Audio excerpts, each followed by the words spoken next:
Hello, everybody. It's suddenly very quiet, and I'm like, I'm underprepared. I always just think I can kind of rock up and do public speaking, but I don't know how true that is. Thank you so much, everyone, for coming. It's a really lovely atmosphere tonight. I know most of you in the room already, but for the benefit of anyone online, my name is Marge. I'm the community manager for Codebase in Glasgow in the West. We've got community and event staff across all of our Techscaler regions.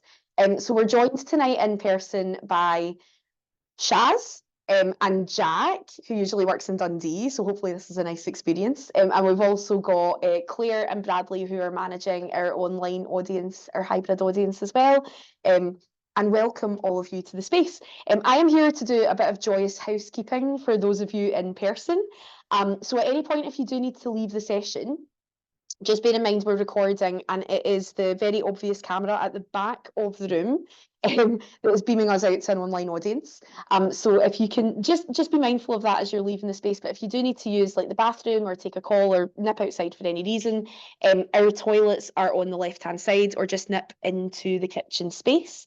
I am not going to overtalk, which is unlike me. I'm going to pass you over to Anais and our lovely panel who are here tonight, but we really wanted to host our Techscaler takeaway sessions to really learn as a group and nationally about what some of our founders experienced when they were out in Silicon Valley. A bit of international learning is really valuable, I think, to all communities. It's how we kind of cross borders and how we learn from different communities across the world as well. So without further ado, I'm going to pass you over to Anais. There's one further thing that I need to cover. Sorry, I'm going to interrupt myself. So for questions and answers tonight, we're going to be using a platform called Menti. I don't know if we're able to put, yep, slide up. Fantastic, thanks guys.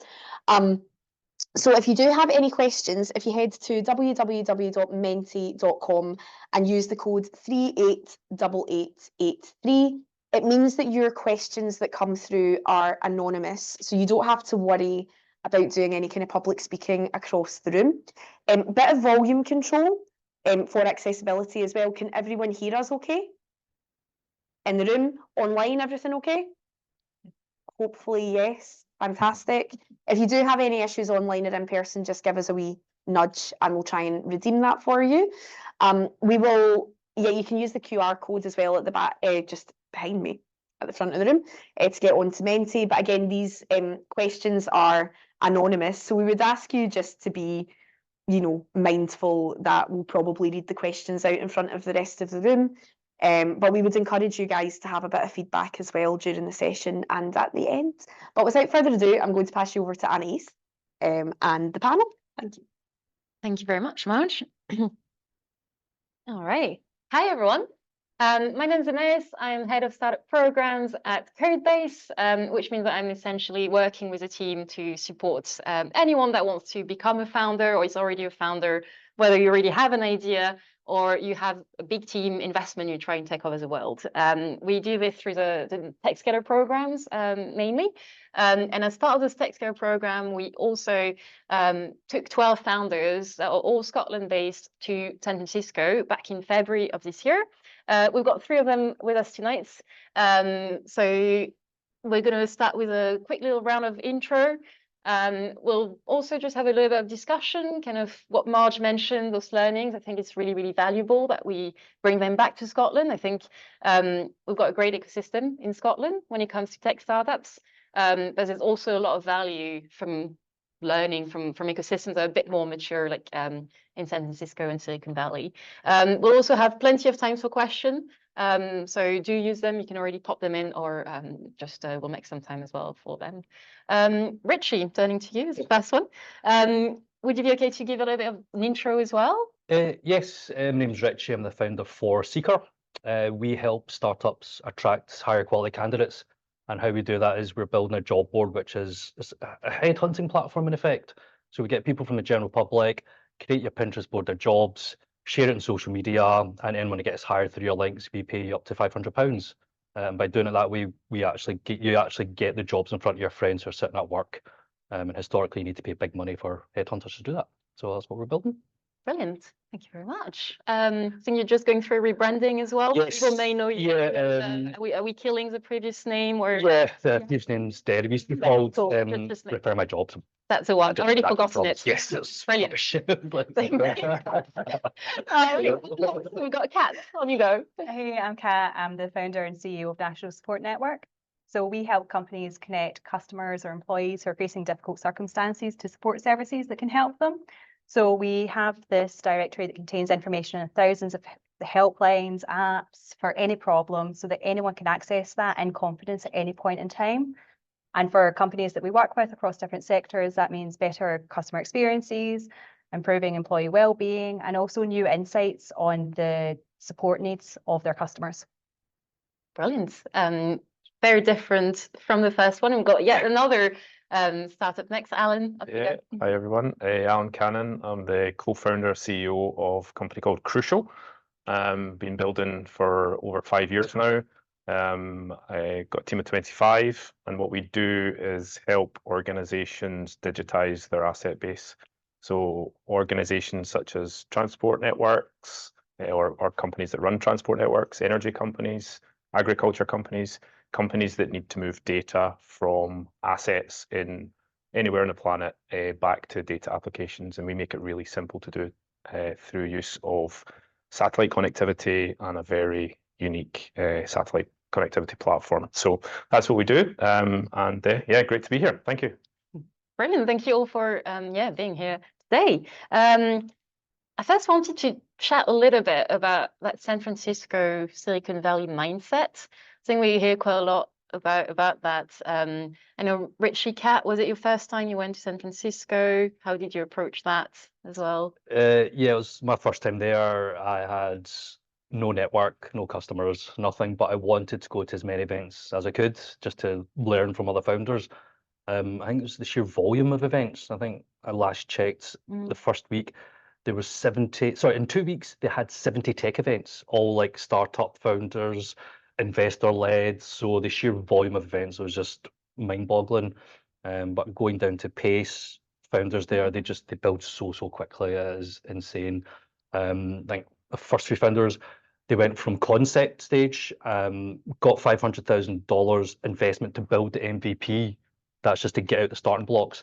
And then some of them, by month 12 or 13, they then went on to raise their 1 million seed round.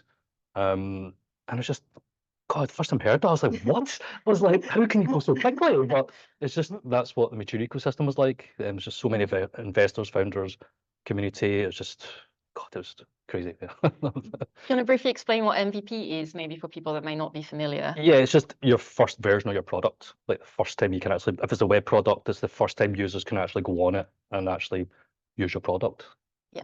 Prototype out there. Yeah, nice. What about you, Kat? Any big surprise? Was it your first time there? So it's actually kind of it was my second time there. Yeah. So I was going to say kind of second because I think around towards the end of last year, I'd been trying to build, in Scotland for a while, and I was getting quite frustrated because I'm in the kind of tech for good sector where there's a significant lack of funding.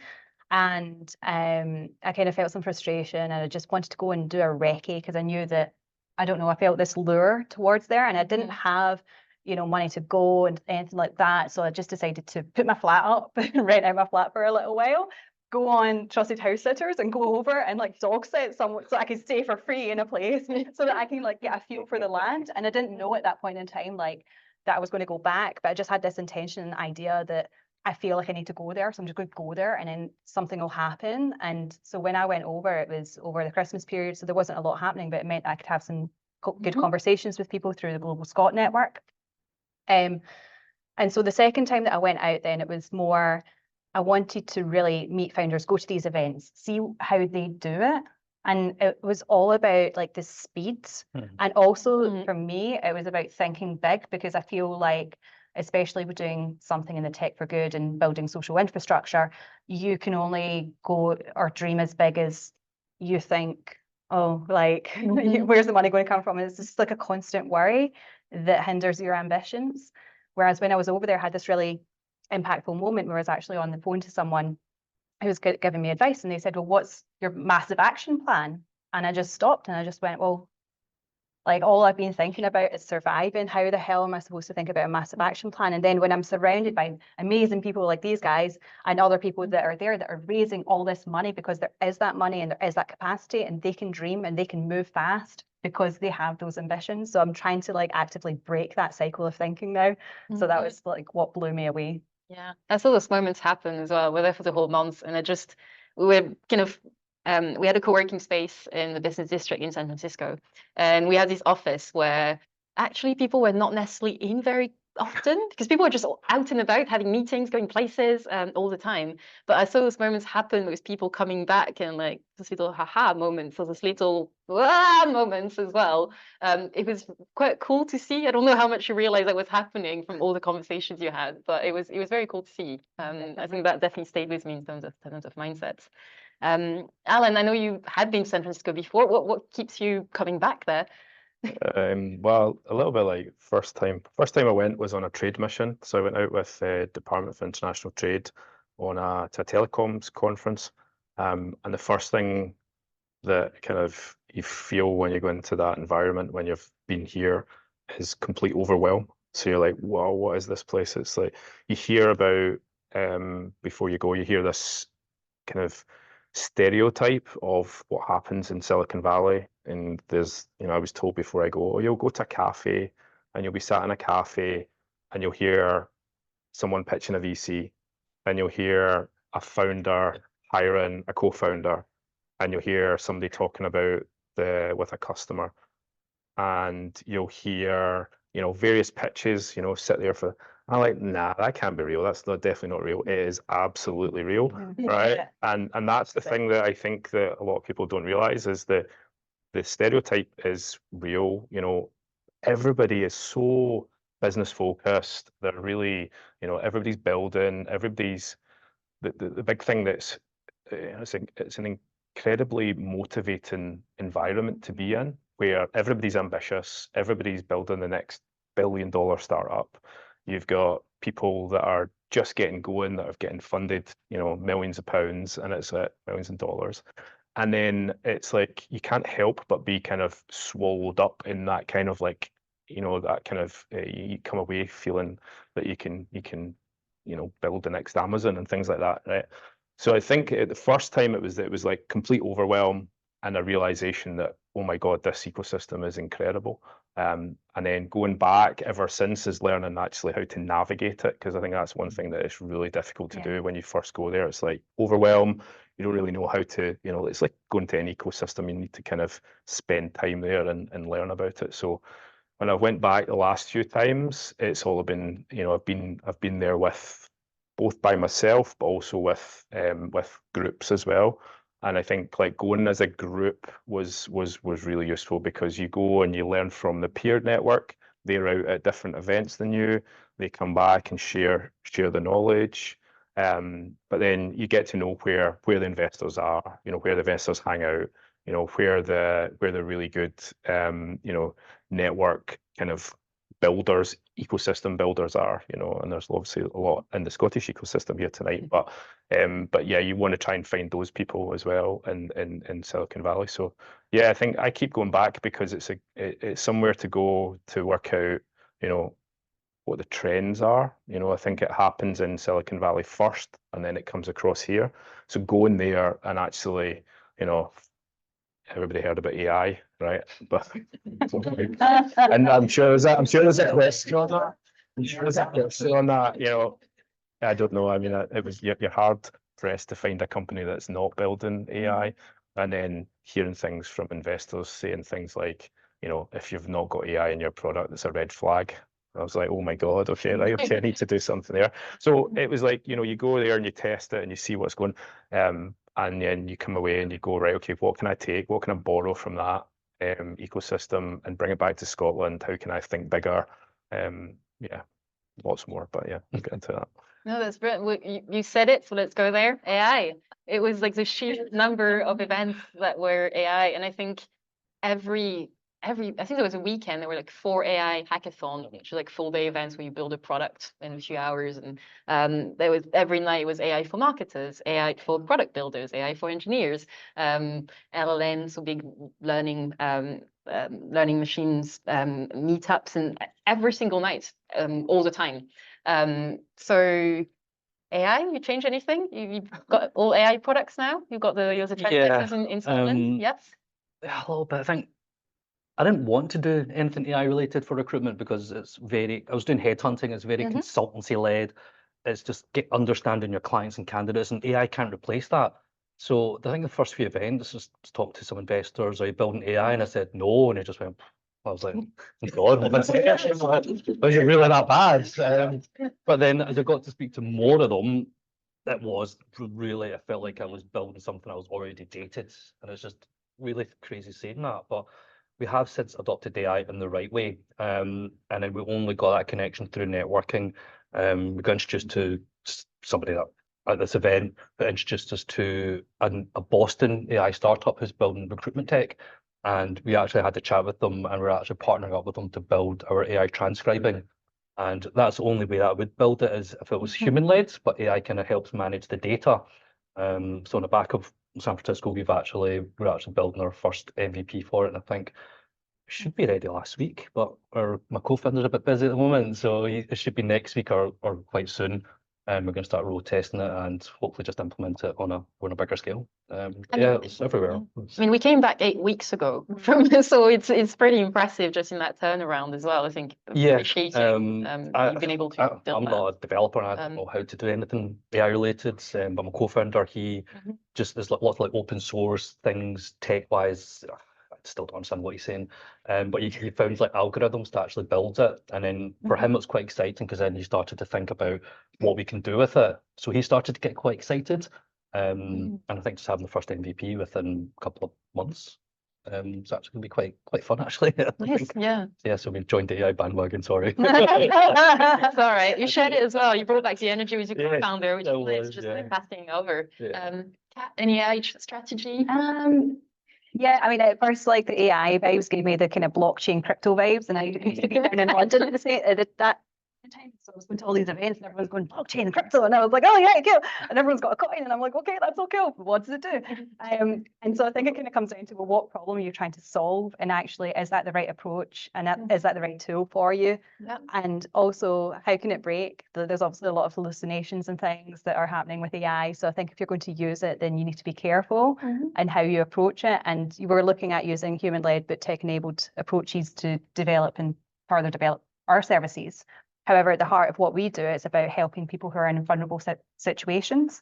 So we've got to make sure that we're safeguarding them and that we're doing things the right way. Because I think that, especially in a B2B business, the corporates that you're selling to, they know that there's this whole AI washing trend, kind of like greenwashing, but AI washing, and they see that, and so I think that although investors are hungry for it, I think that there are some companies that are a little bit cautious of it and how you actually sell it and develop it. So although we're using it, I wouldn't say that we're going out and being like, hey, we use it. And of course I use Claude, GPT is not so good actually. Perplexity is actually my favorite. Like, so I'm like using those tools day in, day out. But I think developing it as part of your core product is like, well, what problem are you looking to solve? What value will it add, and do it in a way that is, yes, innovative, but also careful as well. That makes a lot of sense. It's kind of the safeguarding that you talk about as well, those hallucinations, and also founders. So people that are not familiar with it, it's basically AI can be giving the right answers 99% of the time, and you can teach it to say the right answers, but there might be that 1% where it doesn't, and it can be a real problem if you're working with vulnerable people. For example, think if you're working with young people, and you could be using very inappropriate language just at one time, and you mean that one time makes it unusable, and kind of breaks your model. So it's also there's a case as well of a mental health chatbot providing advice to someone. I think this was a wee while ago, but it ended up in a man tragically taking his own life because it was telling him about all these different ways that he could end his life. And so he ended up taking one of those ways where the chatbot was designed to help people who are in those situations, that actually ended up going the other way. So I think it's, in particular circumstances, it's got to be used kind of carefully. So I am an AI, like, I don't want to be like an AI skeptic or a critic or anything, because I actually love it. And I think I'm an optimist about it 100%, but it's got to be used carefully now, I think. So if you make it work for you as well, integrating it in the way that you work, mostly solo founder, you've got like, a small team as well, and it helps you. I think that's a great way. That's also already having more AI strategies than a lot of businesses out there, I would say. So, Yeah, AI at Crucial. absolutely, but not necessarily. I think we're an enabler for AI. I hadn't quite clicked that that was such a big move in the data application space. Is that the AI needs data to essentially make better applications, and we're essentially an enabler for AI. So we've actually crafted our narrative slightly differently when we're talking about this now. But then the other aspect is that not necessarily in the product, is actually in the processes to allow you to scale faster. So it's a little bit, how do you build faster? Well, you can use AI tools to be able to allow you to do that, and starting to understand how to do that, or the best tools out there to allow you to build fast. There was a lot of chat about, the best tools on the market, and the fact that those are being adopted at such a rate within engineering teams, product teams, go-to-market teams. So it's also, as a founder who's looking to take the business to the next level, and scale fast and build fast, and help, AI is a massive enabler for that. So I think that was a big realization as well, that there has to be, all scale ups have to have an AI strategy, whether that's product led or whether that's process led. I think those were the two areas that kind of, you got to have a think about it. And then how AI is going to disrupt your market specifically is a big one as well, because that's something that we all need to get educated on, because as Richie said, your product might be completely defunct in months, not years here. So this is the other aspect, is trying to make sure that you're getting ahead of the AI threat, but it's also an opportunity as well. So I think that's it. Anything to add to that? No. Oh, good. Perfect. We touched about it as a bit earlier, but investment and money. Can we talk about it in the way that San Francisco gives that kind of money is okay and money is not a taboo? I remember an event, I think went to a roasting pitching night with Kat one evening, which was very fun. It was essentially a pitching night, but the panel was made of a mix of investors and comedians, and it was just roasting like people that were like pitching, which I would love to see in Scotland. I'd be so interested to see it. But I remember one of the founders pitching and asking for $250,000.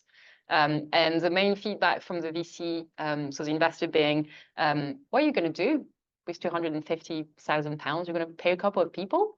What about your operational costs? What about your infrastructure costs? Ask for at least 850K or $1 million. And everyone was like, okay. Like no one back. And like the two other founders pitching were already asking for $1 million at their first round. And that was perfectly normal. So has that changed anything in your mindset? Reviewed your ambition? What were your thoughts about this? Well,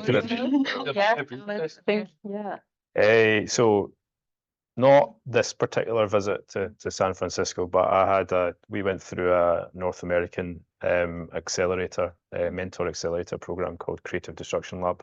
And off the back of that, raised with a US VC, we raised $4.3 million for a seed round.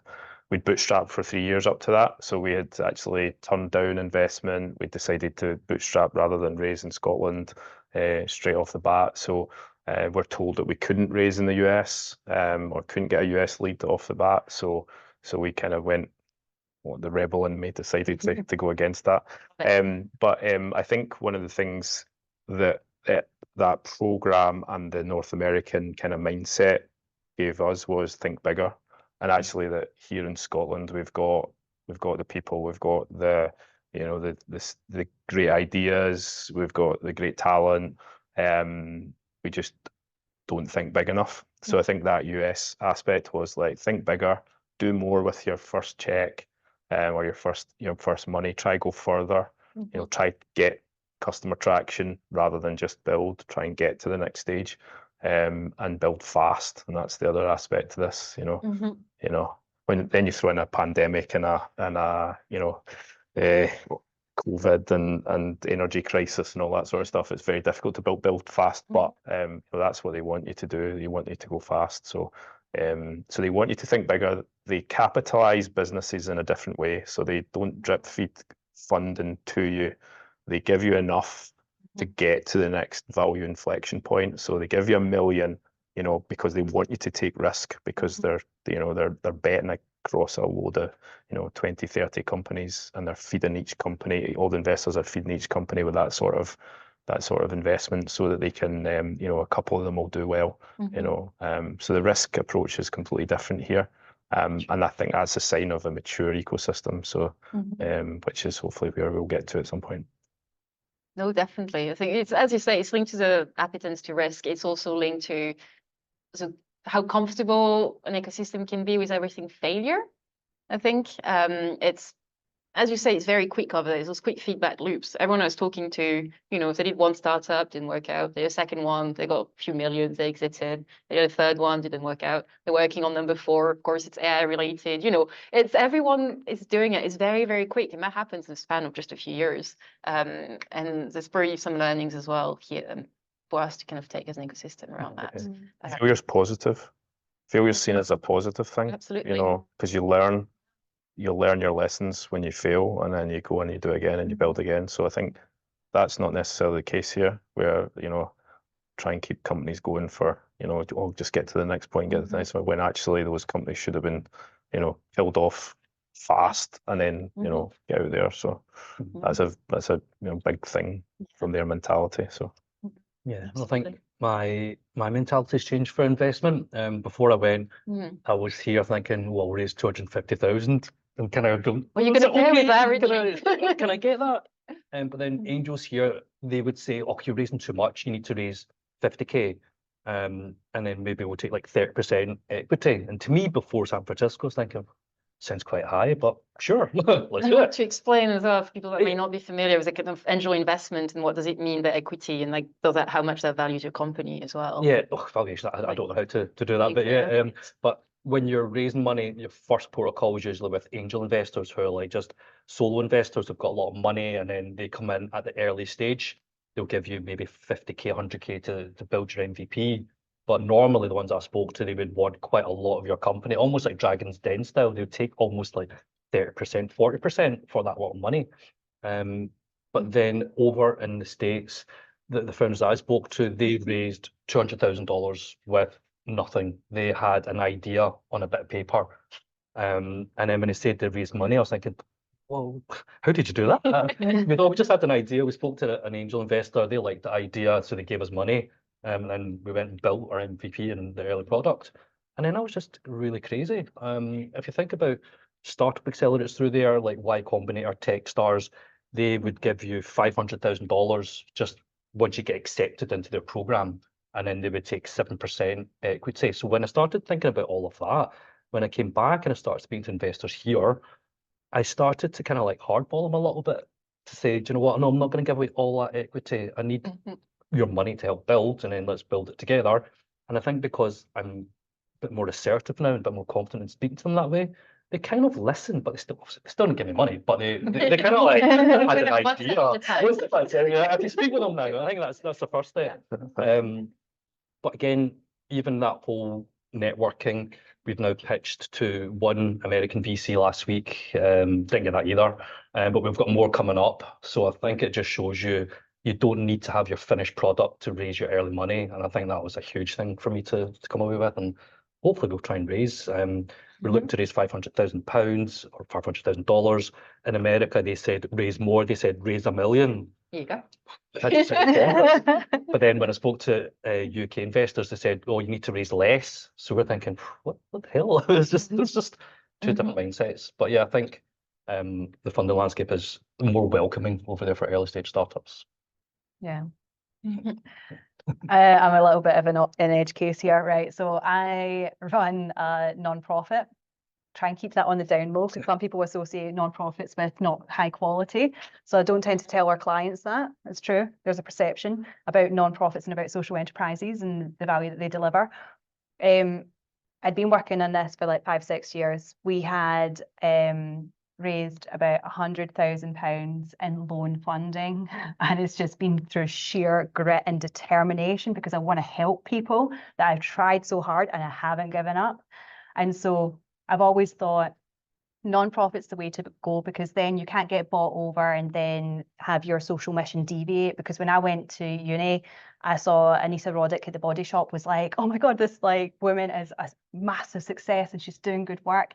And then that ended up in the hands of L'Oreal. And I thought, well, actually now they're kind of deviating from their social mission. And I never want to put an organization I create in a position like that.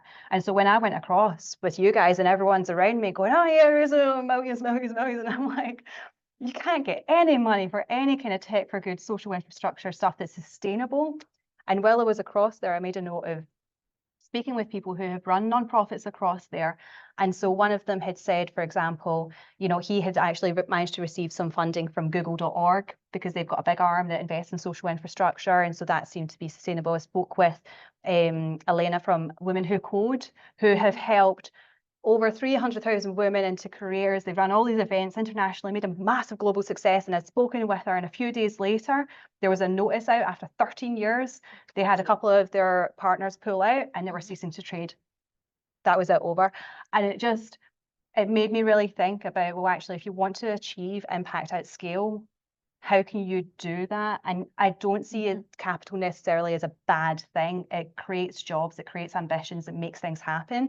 So I'm now awake to that. And I'm just kind of like, right, okay, if the ambition is to help 100 million people or 1 billion people, like, how is that actually going to happen? How can I make that happen? And really made me question the structures, including the kind of funding structures to make that happen. So that was massive wake up call for me going over there. Yeah, no, thanks so much for sharing that. Yeah, I remember chatting with you as well, looking at foundations in the US, like the Bill and Melinda Gates Foundation. Yeah, Microsoft, Zuckerberg. having alternatives as well, which is quite interesting to see that even in that US context it exists, but the amount of money is still much higher, even for like, yeah, a more purpose-driven approach than it would be in most of Europe and the UK, as far as I'm aware.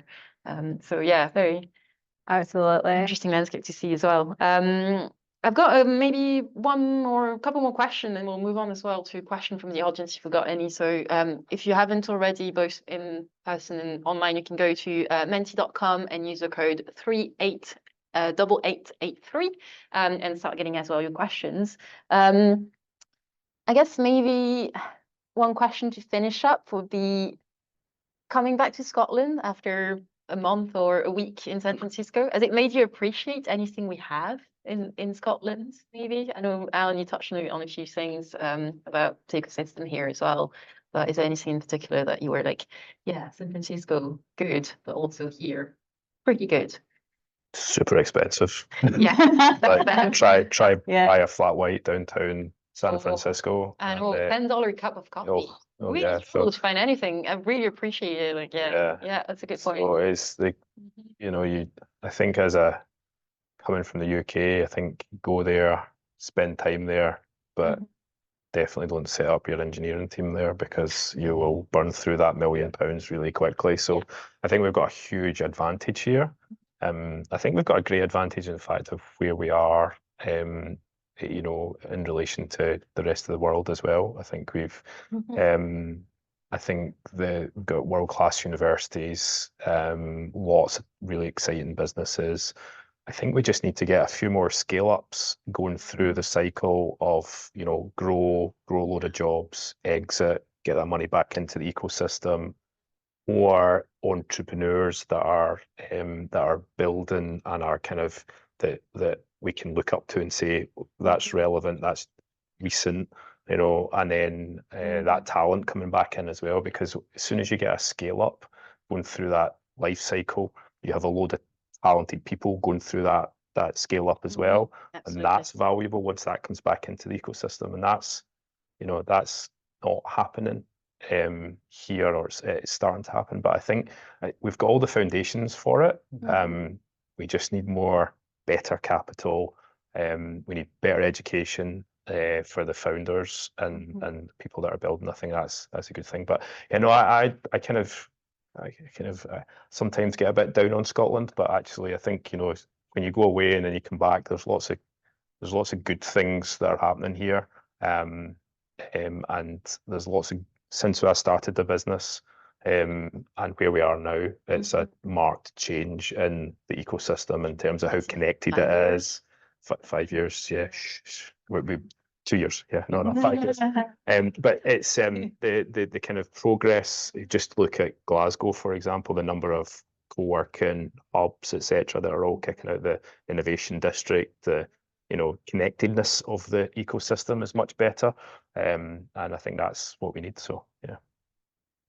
Yeah, I think through the Techscaler program, that's a really good foundation, and I think that there's an opportunity for us, even if we're in Scotland, to still access some of those resources in San Francisco. So, like, get yourself in the Y Combinator Startup School. There's a series of videos. They've got everyone on it giving the best advice. It's right there for you. There's Hacker News, where you can get all your kind of what everyone's talking about over there on the ground. You can still access all that stuff, and you can also just like look up and contact people who are over there or over here. And actually through, thinking about YC, I've kind of connected about the Y Combinator program. I started connecting to more people in Scotland who are like top game, and I didn't know these people existed. I'm like speaking to people who are like massive success, including yourself, right? And like, like it's amazing to like connect with these people, because I didn't know that these people were on my doorstep. And so I think that there's a lot of opportunity here to connect with many more successful Scotland founders and kind of just grow the ecosystem and support more founders. No, I love that, definitely. I think you touched as well on kind of COVID, all of that, because I think during COVID, San Francisco kind of emptied out from what people were saying. It's very, very quiet. And even when we got there this February, I think people were starting to see, there's more events coming back, there's more offices being reused in the business district, but it's very much a hybrid world. And I know during COVID, actually, investors kind of opened up to the rest of the world and realized there were founders out there. From what I've heard, though, it's starting to kind of, you need to be in person again. So is that something maybe any of you are considering, going in person to San Francisco to kind of make the most of it? Yeah. Richard, So, Richard, yes, want to go back. Yeah. But I think, Alison, I don't know if I could be there like long term. I think I'd go for a year, get what I need, and then come back and build from here. But I think one of the things we heard is if you're looking for US money, you need to set up your US subsidiary. You need to be within a certain location of your investors. And then I think once we realised that, I spoke to my co-founder, and we're going to try and figure out how to do all of that. But yeah, it's such an expensive city. Quite intense. I think after 3 weeks here, I came back and I was like quite drained.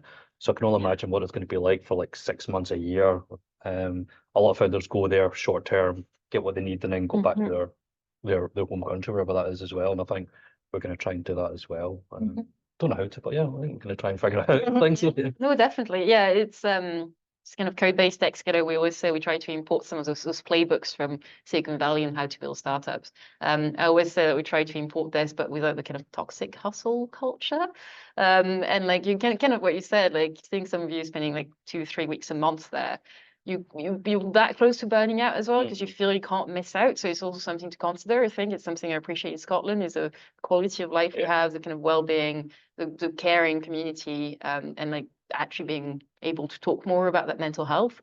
Whereas in San Francisco, you meet people saying like, oh yeah, I moved from a startup to a scale up, so I can go down from a 70-hour week to a 60-hour week. And I'm like, okay, yeah. And how's that 1 week of holiday going for you? So that's very, very different. So it's something I love that though. Can I say I love that? Like, I love that.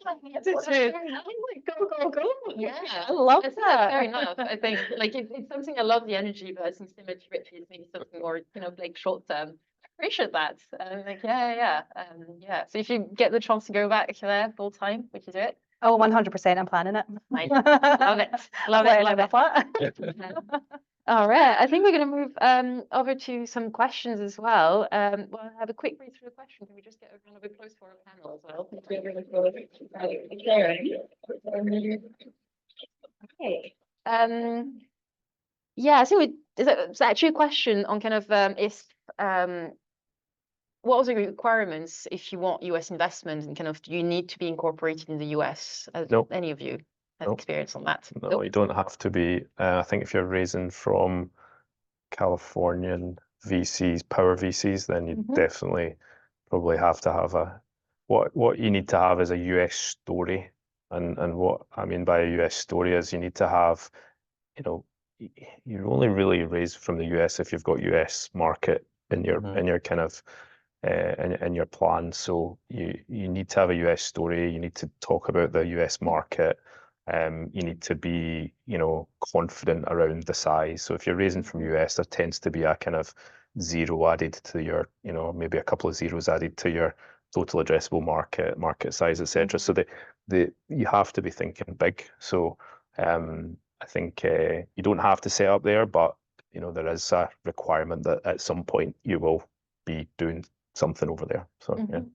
Yeah, that makes sense. Thank you very much.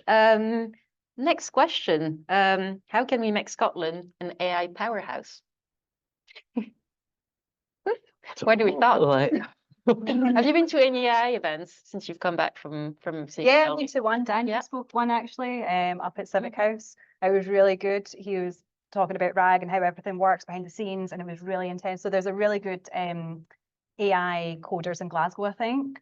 I can't remember. I'm not getting that name right, but if you like Google it, you'll find it. You'll find it. Right? But there's a really good. So look for those groups and connect with those groups and go and explore and learn with those people actively. Get yourself in Hacker News and research and try things. Don't be afraid to try things. Why are you waiting about? And like not saying, oh yeah, I'm using GPT. Yeah, all right, but try the other ones and then pay for them and see what they do. Try and build something. Like follow a YouTube tutorial and try and build something yourself. Like just embrace it. I don't know, just do it. And how can we make that, more accessible to everyone? Not necessarily, I guess AI still has that image that is very kind of technical, but non-technical people can use it too. How do you spread the word about that? Where do you start?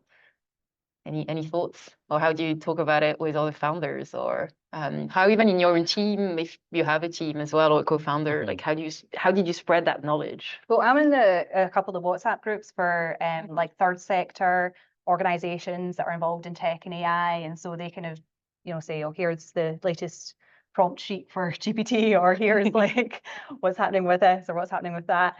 And so we kind of share knowledge that way. And that's all right, that's helpful. I don't know actually how we could do it better here in Scotland. I guess just going to more of those events, and the events are happening, the groups are there, the technology is there, so it's just down to like individuals to actually go and do it. I think, rather than I don't know, maybe you don't know that those things are out there, but they're there. I think it's having more events. I think it's the sheer volume of events in San Francisco. You couldn't not go to one, but here There's not a lot. it doesn't seem to be a lot. I think it needs more people to actually organize events, like founder, investor, AI related. The more events that are there, the more people will go and actually learn that. You can actually do it quite easy. Because I think for me, I always thought, it was going to be like really difficult to do, and it's not something I ever wanted to do. But it's actually a lot easier through like lots of like no code, existing algorithms and stuff. And if you've got like a technical brain, you can actually probably embrace it quite easily. But just go to more events. Yeah, big aspect is education. I think is where we can maybe leverage. Is we've got a great education system. How do we make sure that there's everybody that are coming out of universities can use AI? Now that's going to happen just normally, but I think in terms of, I heard a really good statement the other day. It was like the haves and the have-nots of the future will be the ones that can build an AI and the ones that can't, and it'll be the ones that can build in AI using AI tools that will be able to go further faster. So it's important that we all educate ourselves about how to use it and how to build and what it means, because I'm trying to educate myself about how this is going to affect my daughter's education, for example. Like, what do we need to teach the next generation about what's coming? I was like, oh, is it in the school curriculum yet? Don't think so. I think it should be. Yeah. Yeah, I remember when a lot of universities started kind of banning it, and then some universities are now revisiting this, saying we should like do workshops on how we can teach our students on how to use that tool, because it is going to be part of their future workforce, the same way that we were, I don't know, taught to use a laptop or a computer. So yeah, it's quite interesting to see that change as well. And though universities in Scotland are thinking some incubators and organising pitching nights, so it's also coming from that angle. I think there's a lot of research going around it, and then it's maybe bridging that research with us more kind of tangible approach of like day-to-day business. Mm. Yeah, I'm still learning myself as well. So just jump on. Should we meet up again in like 3 months and just check like what have you learned in AI in like yeah, the past 3 months. I'll pose that one to the Glasgow team, Marge, if you're. That would be 3 days in San Francisco in 3 months. Hard to build it. It's like a year from now. Yeah. We can do it. Let's do it. Like, in 3 weeks if you're up, in 3 days. We've got a question around besides money, what do you think creates the speed that you were talking about in Silicon Valley? So talk about money, AI, Experience. experience. Yeah, this kind Yeah. of feedback loop and example. Yeah, like like you leaders we're talk to talking most about. founders or people that are working in startups, they've worked in multiple startups. Yeah. They've gone through the process a number Mhm. of times. They've learned a lot of lessons. You know, that doesn't really happen here. It's like you maybe get a few people that have been in a few startups and they're really good and they can do things fast. But yeah, you don't necessarily have the same same experience. So I think that's one of their superpowers is that they've got all this talent that have been funded well, that have gone fast, that have, you know, every other person has worked for one of the big, you know, Facebook, Google, etc., you know, or etc. So I think that's a superpower, and that because it's such a small ecosystem as well. Mhm. There are so many people building. You know, they talked about that cafe. Yeah. Mhm. You know, Yeah. of stereotype, which is real. Yeah. You know, you just get absorbed into that and you learn as from, you know, from the ecosystem through osmosis. It's really exciting. So Yeah. we don't have that yet, but we. Mhm. I think, well, for me personally, it's culture and confidence. Mhm. So, you know, even like as a kid, like going to school and you've got like a new pair of shoes or whatever, which is very rare in my family because it was all hand-me-downs. I've got 4 brothers and we didn't have a lot of money growing up, right? But you'd always go and christen your shoes by standing on them. You're stepping on them. Did you guys do that? Does that sound weird? No. Yeah. No, I know.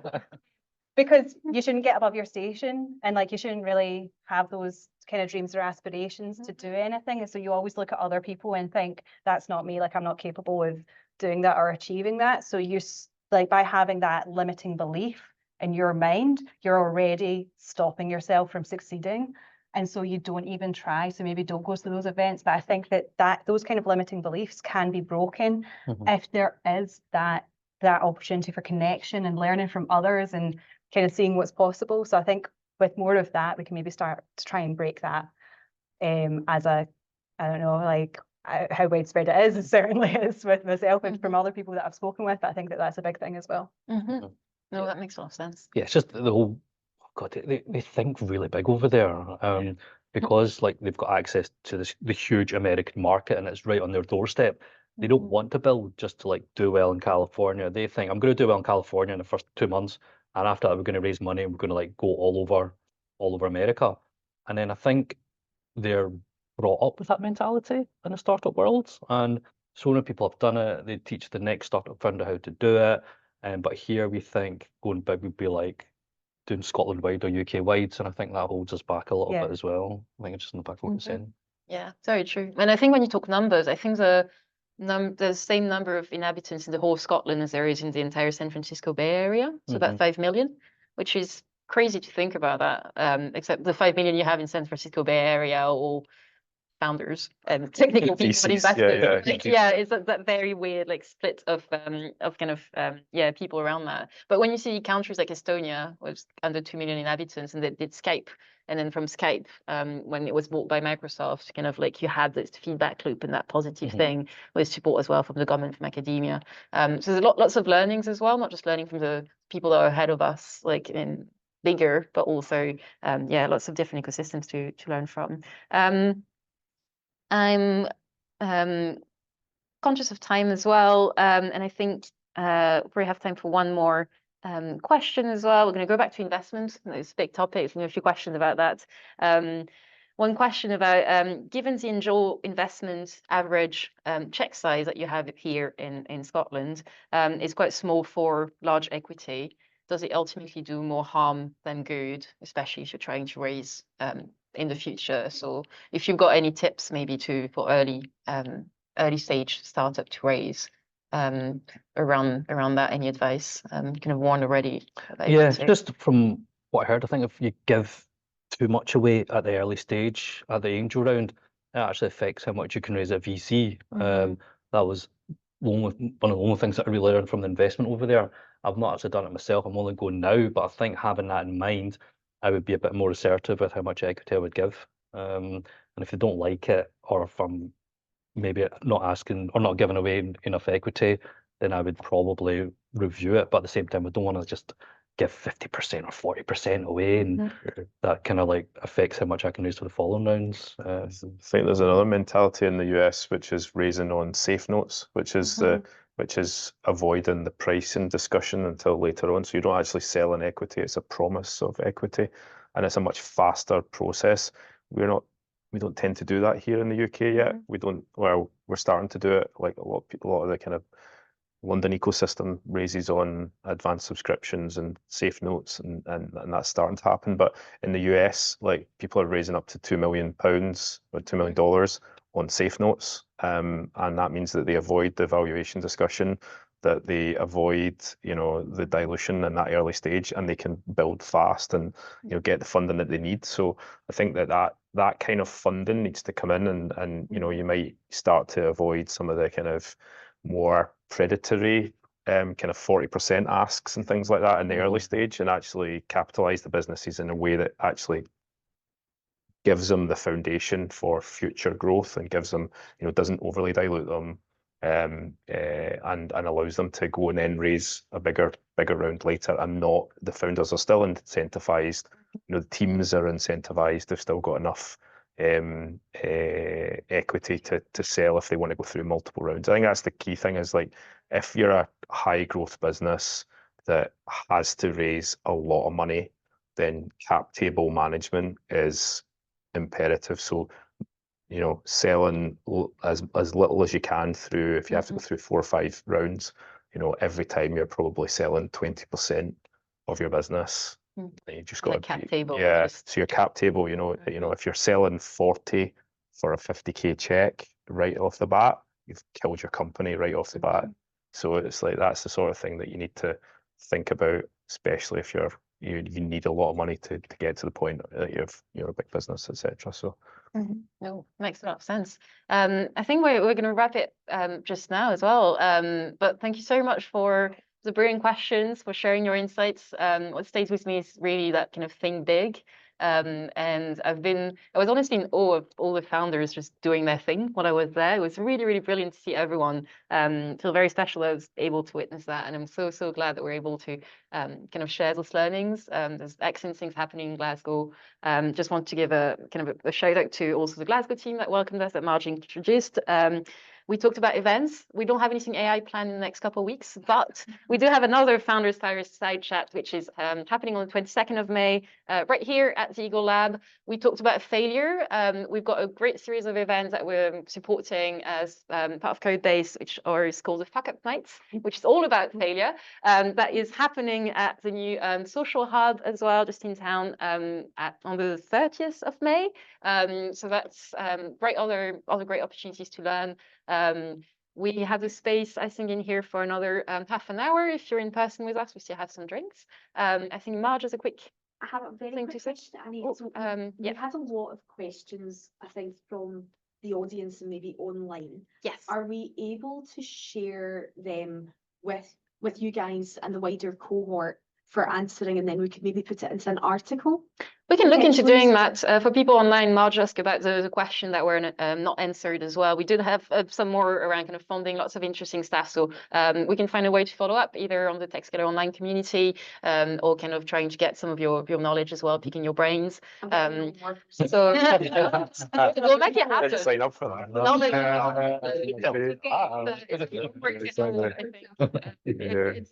We're just trying to open up the conversation as well. With Techscaler, we do try to make those opportunities more available. We're also trying to make Techscaler San Francisco a more regular thing, so we'll be able to kind of share more about this as well in the coming months. So just follow us on the usual channels. If you're a founder or think about becoming a founder, come talk to us. Come talk to those people. They'll be around the Glasgow team as well. Just wanted to give another thank you, and thank you to everyone who joined us online as well. And have a good night, everyone. Thank you.